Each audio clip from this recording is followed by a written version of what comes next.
In this episode, we continue working on the case of the Villisca axe murders. In part 1, we saw how it was done and who we felt wasn't the murderer. Now we ask the question of who was the murderer and what was their backstory. Follow us as we dive even deeper into the Villisca axe murders. Welcome to Looking for the Lost. Hello, I'm Jeane July. And I'm Kay Reynolds. We do use graphics in our show, so if you want to get the full effect, you can watch the show on YouTube. Now, the content of this show may be too graphic for children or may trigger trauma in some, so viewer discretion advised. And remember, we prefer to work on cold cases that are 50 plus years old for this podcast. With our spotlights, however, we do use more current cases to bring awareness to the public. Well, as I said, we're going to continue on this case of the Villisca axe murders. Now, just to give you a short recap, this murder happened in Villisca, Iowa, on June 9th, 1912.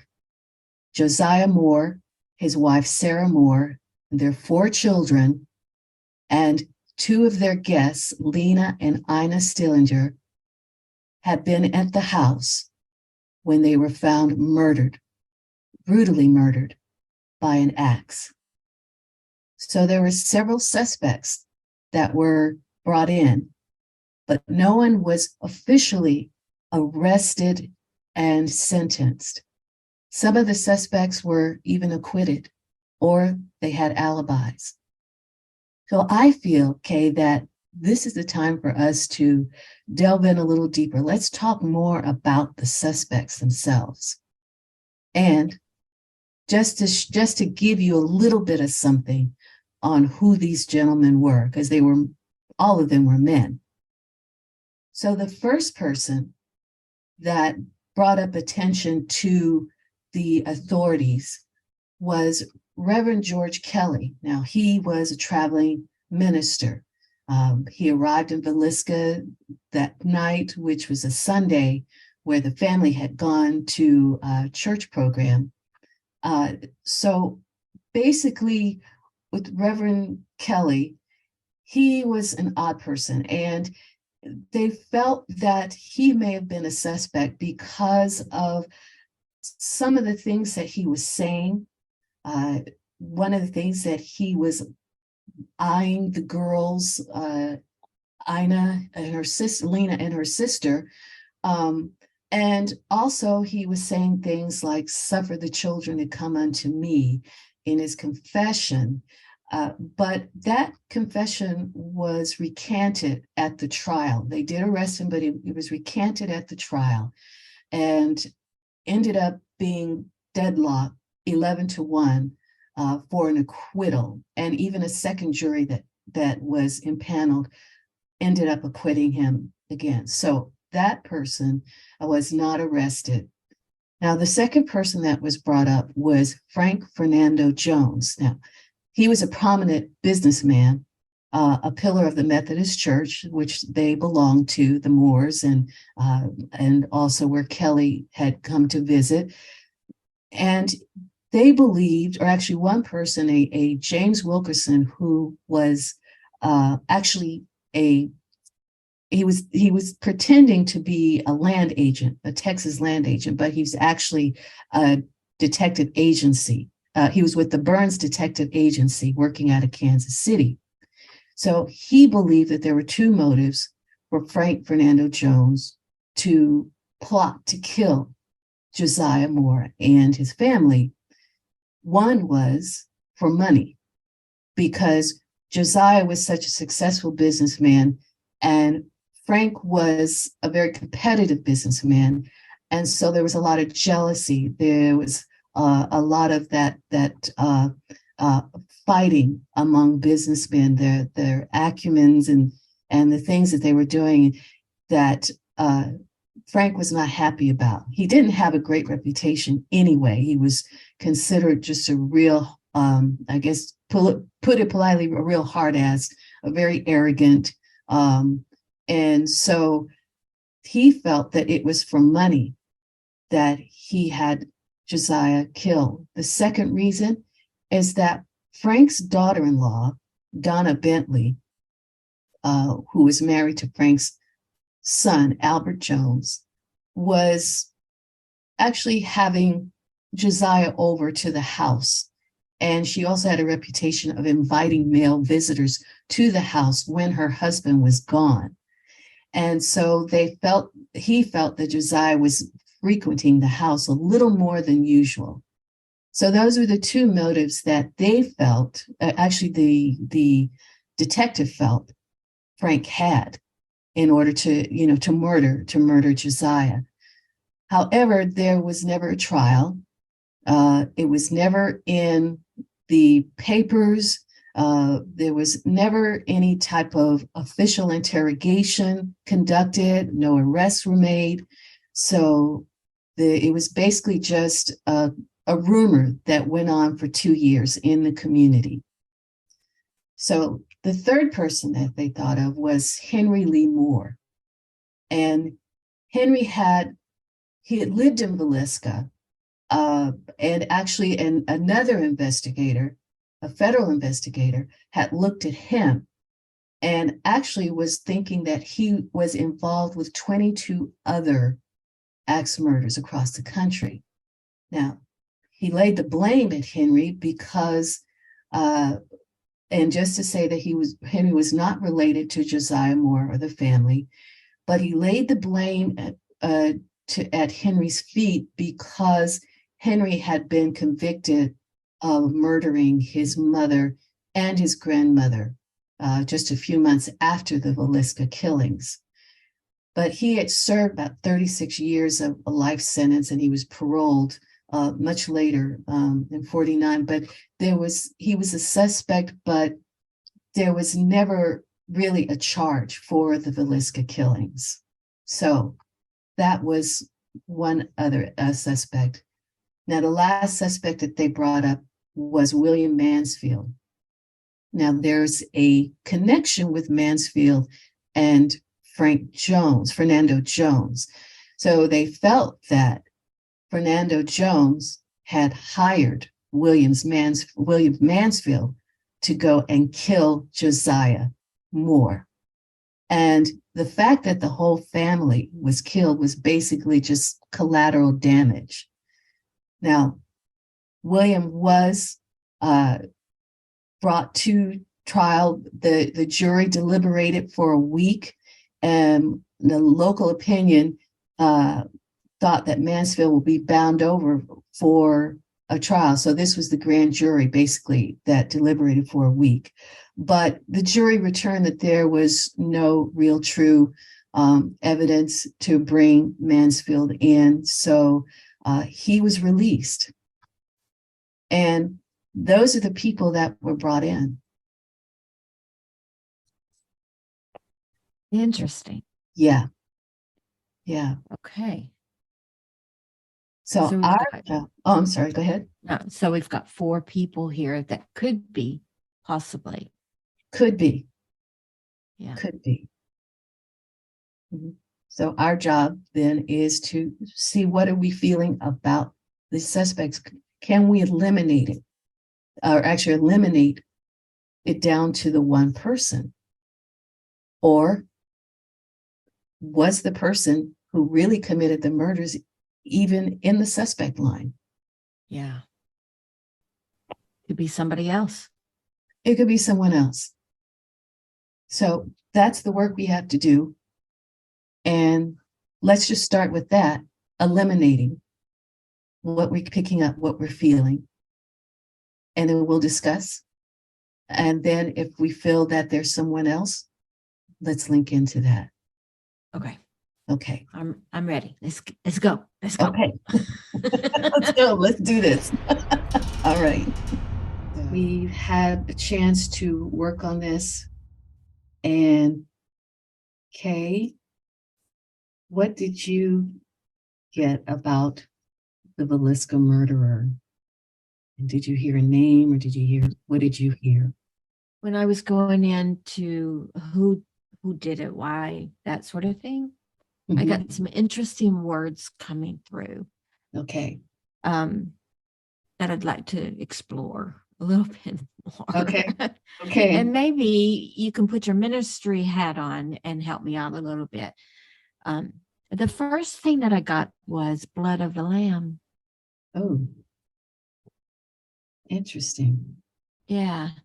Then I wrote down sacrificial.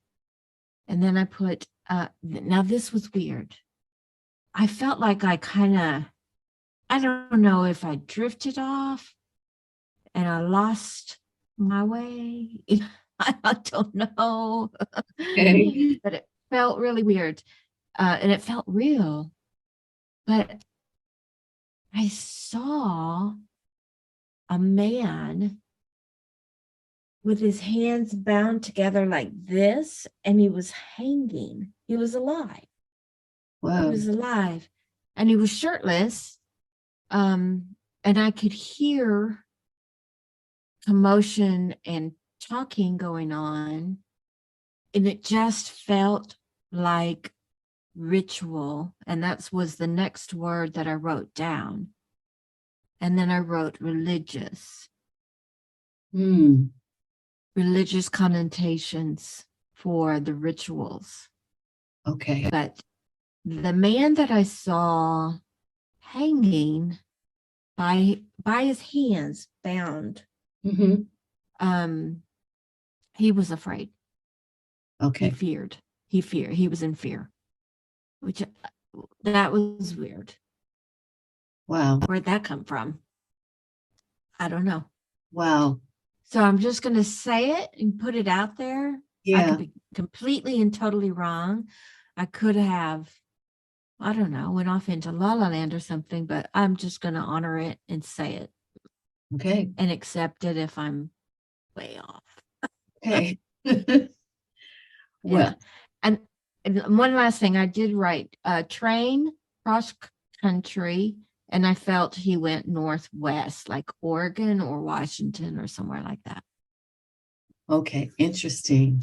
Interesting. Okay. Um, so did you feel that it was any of the suspects at all? You felt that, I still am leaning towards George Kelly. okay. Still leaning towards him. And I used the pendulum to see, I put their names like in a moon shaped, and I Mm-hmm. asked the pendulum who did this. And I called out each of their names, and it went to George Kelly. And I'm just going to give you this little tidbit. While I was waiting for you, I Googled. I went on and I did a Google.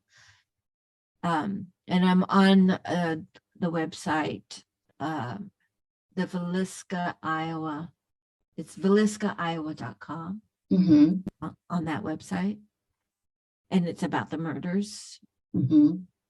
Did you know? Because you mentioned the word Kansas, you were getting Kansas, a pull Yes, to Kansas.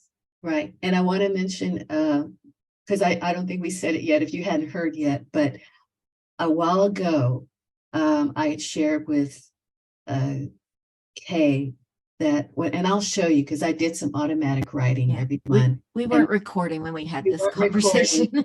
Right. We weren't recording when we had this conversation, Yeah, but I was telling her a few days ago that I did some automatic writing and this word came up. If you can see it, says Kansas. Kansas. And I Yeah, put runaway into my yeah, automatic writing. I kept getting Kansas. Yeah. yeah.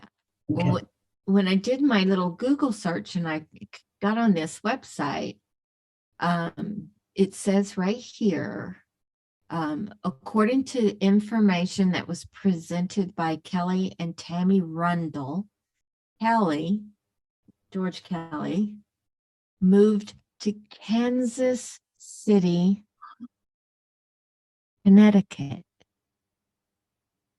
But Kansas City, Connecticut. And And then, finally, to New York City. Wow.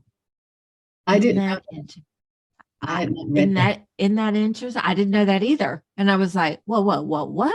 What does that say? But yeah, I found that interesting, Wow.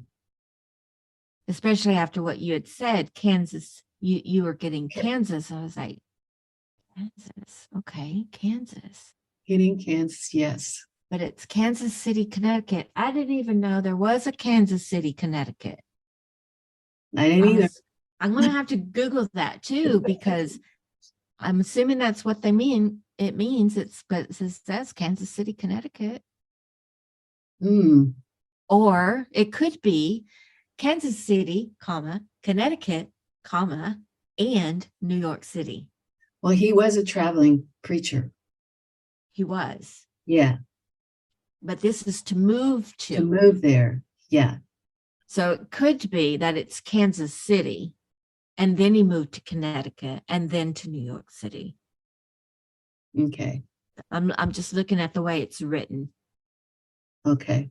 Possibly. I'm going to have to Google to see if Kansas City, Connecticut exists. Okay, what did you get? Well, it was interesting. I started out with linking into the names, and I wasn't feeling pulled to anyone particularly, but it's real strange because I also wrote down I started out, I am the Villisca murderer, my name is, and I left it blank, and I was waiting to hear that name. For some reason, the name Stanley keeps coming to me. Mm-hmm. And I did an automatic writing part, and I kept getting a Stanley. And this is, of course, again, is Runaway, because I did it a couple of times. I don't believe they ever caught the guy. My feeling is I don't feel they caught him. And as far as and I'll say this about Kelly, what I do pick up about Kelly is, he's not clean, if you know what I mean. I feel like there's this thing about him, even though he was, which I didn't mention in the suspects, that he was considered to have mental issues. Mm-hmm. I feel like he was urges of some sort. You know what I mean? I feel like there's a pedophile pedophile in there of some sort. I Yeah. felt he went off of urges as well, but I Yeah. did feel it is somehow related to like a religious cult. Mm-hmm. I mean, it felt like, how sometimes some people, thank God it's only a small few of people, Mm-hmm. can twist the writings of the Bible. Yes, they do. That's the feeling that I was getting with him. But I don't feel it was all the time. Yeah. I feel he would go off on these and his mind would just flip off and he would go into this dark place. Mm-hmm. That was the feeling that I was getting. Well, it was interesting that I just started linking in more about the killer, Mm-hmm. and getting a description. And I felt that it was male. I felt he was like medium slim build. Yeah, me too. You felt that. I felt he was like in his 30s or 40s in age, around that age frame. Also felt there was his personality. There was he was confident, very confident, very, I guess, upright in some ways. I did get pulled. I kept getting pulled to south of Iowa. So I kept getting pulled south. And when you said like religious, I felt there was this conditioning growing up, a conditioning, and there was a coldness and cruelty mixed in with that. So I felt like there was some type of cruelty. I saw like the slaughtering of animals. And I don't know if it was hogs or sheep or whatever, but I was feeling like there was this ongoing slaughtering of animals. And as you're talking, I'm feeling like there was some type of religion involved in that, when, like, even if he grew up on a farm, that, well, we're doing this. This is, the Lord's work. This is, Yeah. the blood of the lamb. So we're using the blood of the lamb, and I felt like he wasn't poor and he wasn't rich either. In his growing up. So it was that conditioning, and I was feeling also, and I don't know why this word came up, there was a jealousy. I felt there was some type of jealousy with, even though he was eyeing and picking people that he would wait for to slaughter or infiltrate their home. But it was like the blood, again, the blood. But there was also something internal going on with the family. There's something about the family unit. There's something of jealousy there. I'm not sure how to place that, or how it's placed, but it's real odd. And that's what I was getting. Okay. All right. So Stanley. So I'm looking at Stanley. I want to see if there's a way that we can, if by chance we've missed Stanley in some way being connected to the Villisca murders. Mm-hmm. So my first thought was I wanted to see if there was a name that we've missed, or possibly a middle name. Somebody could have Stanley as a middle name. Right. But I haven't found anything. So that leads us to how could Stanley be somehow connected? As it could be, instead of the name of a person, could be a location as well. Oh, yeah, I didn't think of that. Yes. So I kept getting Stanley, and I was getting Kansas. So that's what we could look at. Let's check that out. Let's Google that. Let's do okay. And all see right. what we can get. Okay. But have you found any place named Stanley? I have. Okay, Actually, there was a Stanley, Kansas. Whoa. There was. And it was right along. What I understood was that it's situated on the Kansas City and then Clinton and Springfield Railroad. And we had, because one of the things that I got to, which I didn't mention, was I felt when this person, the murderer, left, I saw him getting on a train. I did too. Okay. We saw him getting on a train then. I wrote that down. Traveled by train. God, you did? Left on train. Yes. Okay. So I was picking up, he got on a train after the murders. Yep. And I saw him do that. So this town it's extinct. It's an extinct town, but the neighborhood of Stanley is part of Kansas City metropolitan area. Oh. Yeah. And now we begin to connect those dots. Yes. So it's possible that's what the Stanley is. It's connected to Kansas because you were getting Kansas. I kept getting Kansas. And then they gave you Stanley. Yeah. Kansas. Mm-hmm. Wow. Interesting. Okay. So now my next question, because everything leads to another question. Mm-hmm.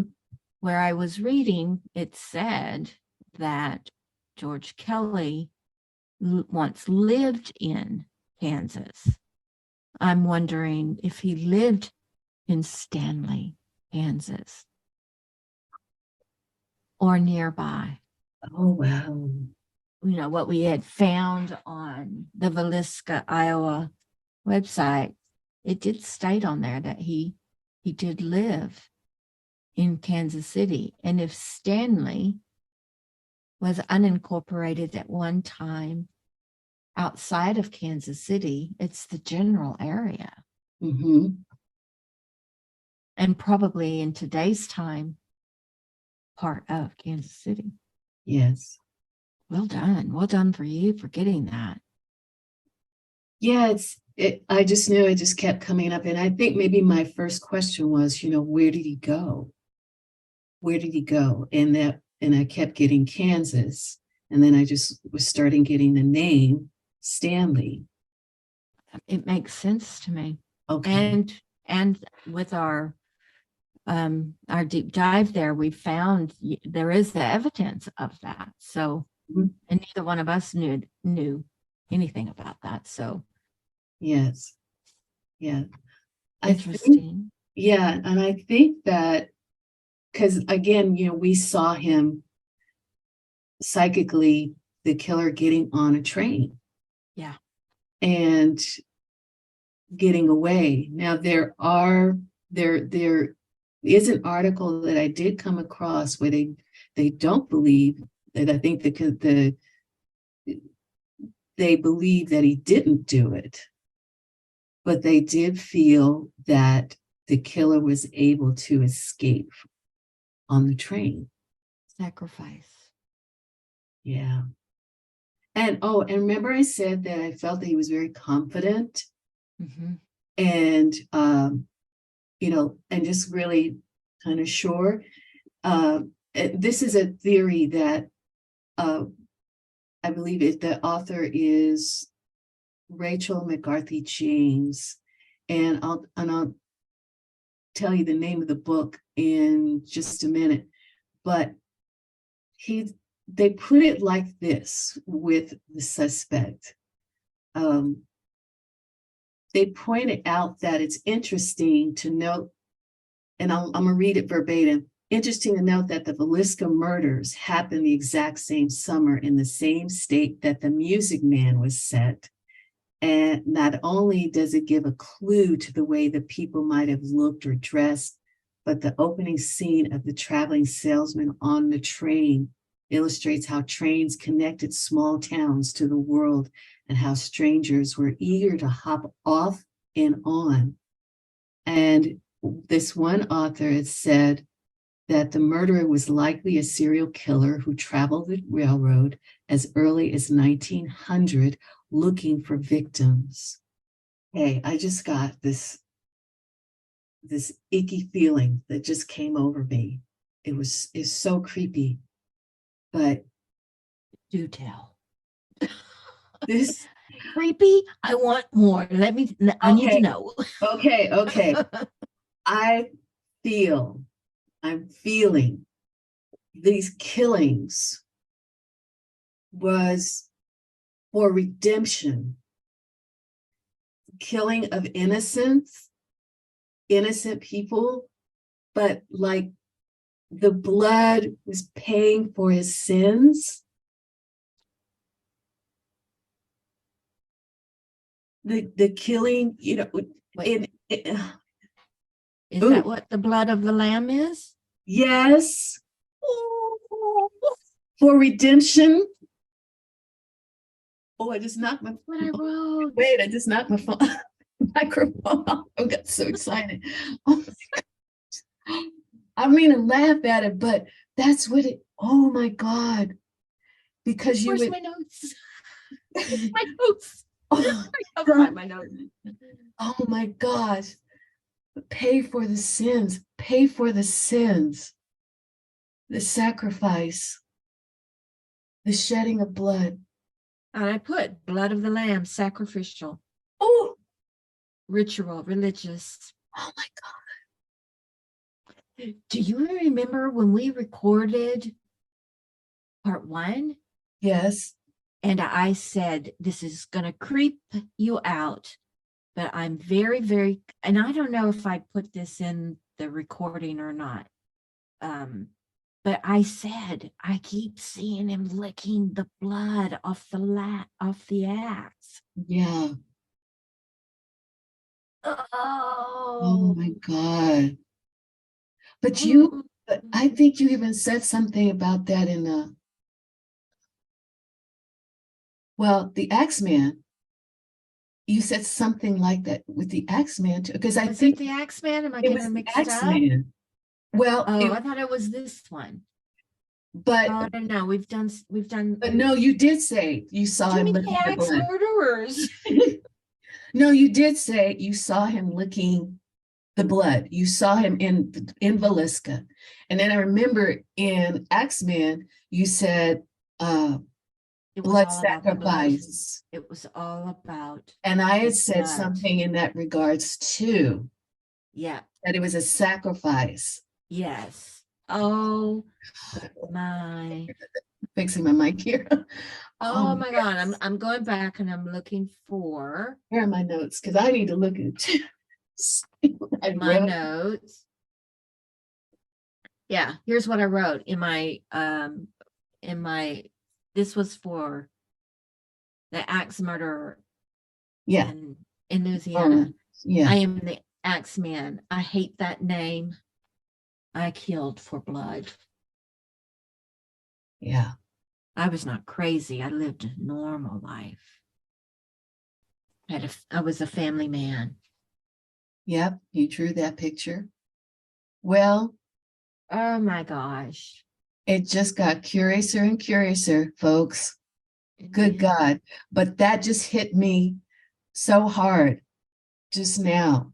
It's like redemption, to redeem. And for those of you that don't understand about the sacrificial lamb and the altar in the old Jewish tradition, in the Bible, they would take the lamb and they would and even all animals, like particular animals, they would use, and they would sacrifice them and then take the blood and then pour it on the altar before God, in order to redeem the people for their sins Wow. or their act of sin.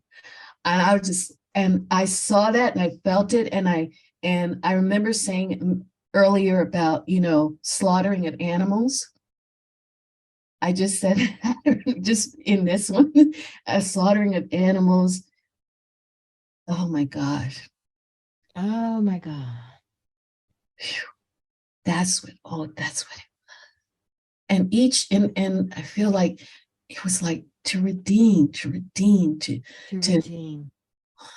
And that connects it back to religion yes, and the ritual and the yes, blood of the lamb. yes, that's it. So Ooh, now all we need to know is it Reverend Kelly or is it an unknown person? That's the only glitch that we're not quite sure of yet.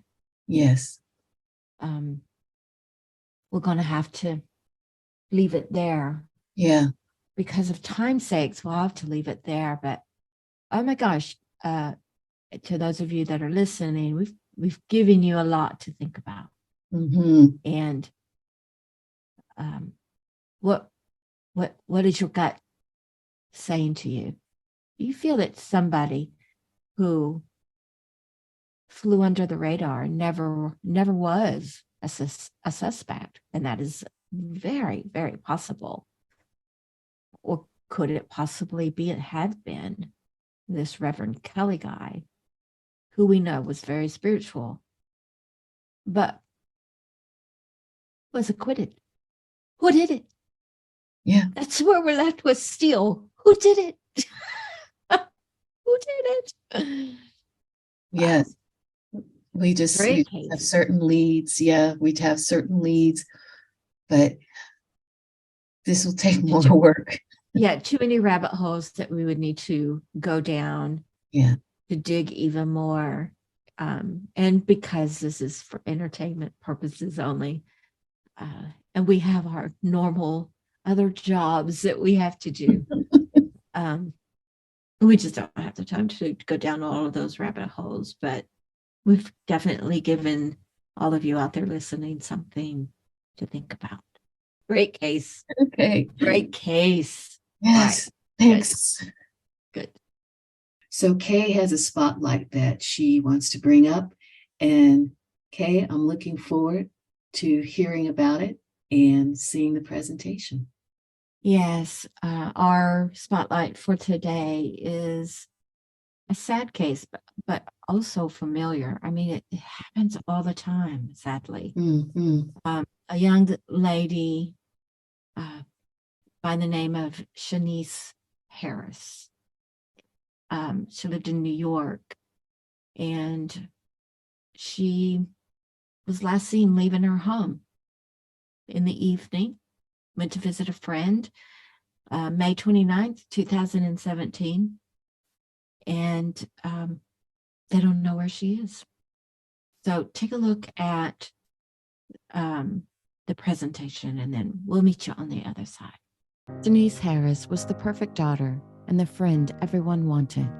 Her smile would warm any room she walked into. Her joy and laughter were infectious. Family was everything to Shaniece. She was known to say FOE, which meant family over everything. She was the daughter and sister who put family above all else. May 29, 2017 is a day that will be etched into the mind and hearts of Shaniece's family forever. Not a day goes by that they don't think about her or wonder where she might be. Shaniece left her home around 8:20 p.m. on May 29th to visit a friend in nearby Rock Hill, New York. According to her friend, around midnight, Shaniece was speaking to another friend on the phone. Shortly afterwards, Shaniece left there with an unknown person. The next morning, they knew something was wrong. Shaniece's sister made a trip to the Monticello Police Department to report her missing. The police told her they would have to wait 24 hours before filing a report because Shaniece was an adult. It was possible she was away and would return shortly. The police had seen this time and time again. They felt sure Shaniece would come home soon. But Shaniece's sister knew things weren't right. It wasn't like Shaniece to not come home or call. Shaniece was last seen in Rock Hill, New York. Her gray four-door 2007 Volkswagen Jetta was found abandoned 2 days later, 5 miles from where she was last seen. There was no sign of Shaniece. Rock Hill, New York is a small hamlet in Sullivan County. It is at the southern end of the Catskill Mountains. Tourists come to Rock Hill for the beautiful scenery, hiking, streams, lakes, camping, and great outdoors. It is a quiet, peaceful town. There isn't a lot of serious crime there, which makes Shaniece's disappearance even more puzzling.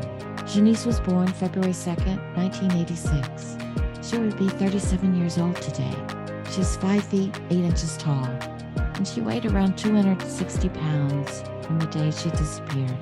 Shaniece has brown hair, brown eyes, and is biracial. She has a tattoo on her right hand and the word spark or sparks, S-P-A-R-K-Z, tattooed on her hand. According to the FBI, Shaniece has ties to Middletown and Monticello, New York. She is known to wear glasses at times. Is Shaniece still in the Rock Hill area, or has she left? Shaniece's mother, Alvia Crump, wants her daughter found and brought home, even if it is, God forbid, to bring her home to rest. If you have any information on Shaniece's disappearance or her whereabouts, please contact the FBI directly by calling 212-384-1000 or submitting your tip via email at tips.fbi.gov.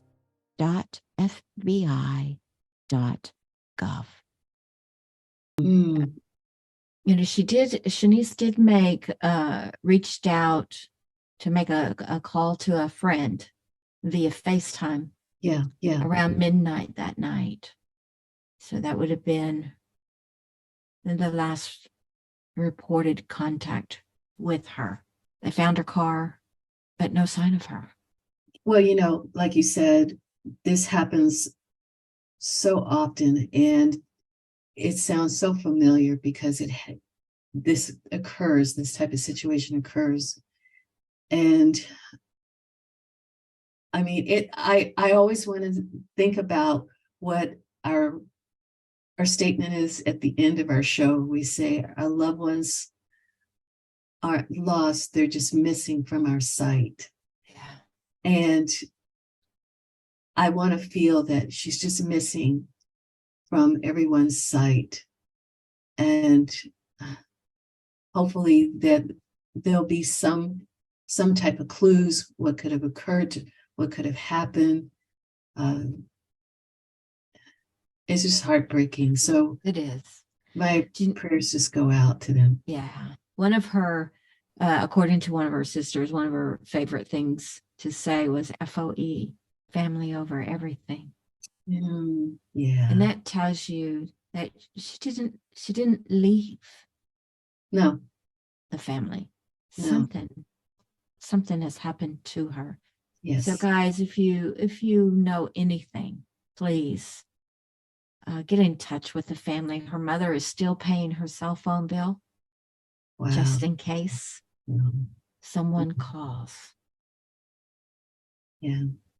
So please, if anybody knows anything, yes, with the get in touch. Yeah, I apologize for cutting off. But with the family, with authorities of the county, with Hope Alive 845, please. Yes. Okay. Jeane, do you have any words of inspiration for us today? Yes. Yes. What I'm hearing today is the word chaos. Chaos is about disorder and confusion. And disorder and confusion can be the things around us, the people around us, but most of all, within us. Are we bringing about disorder and confusion? Are we not getting the clarity that we need in order for things to run smoothly? It's about reassessing your life, reassessing how you move in this world, what you surround yourself with. Having that clarity and seeing things in a more clear light, in a more solid light, and really trusting your inner self to speak to you about certain things and to have that clarity and not be confused. And to take those things that are disorderly and begin to straighten them out little by little. It is a process sometimes, but allowing yourself to have that clearness of mind, clearness of spirit, is one of the things that allows you to have the quality and peace that you would want in your life. Call on peace. When there is disorder, bring things to order. When there is confusion, get clarity and release the confusion and deal with the things that are most important at that time. Only what you can do, and not make things happen, but to create things in an orderly fashion. That is how you live a non-chaotic life. Lovely as always, Jeane. And guys, we just want to leave you with this.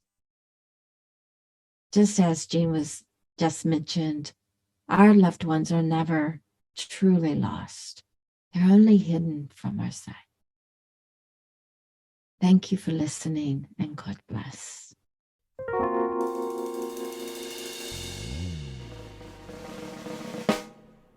If you have any information regarding a missing or murder case, contact your local authorities. Join us again next time on Looking for the Lost. Our theme music is written by Lynn Willever.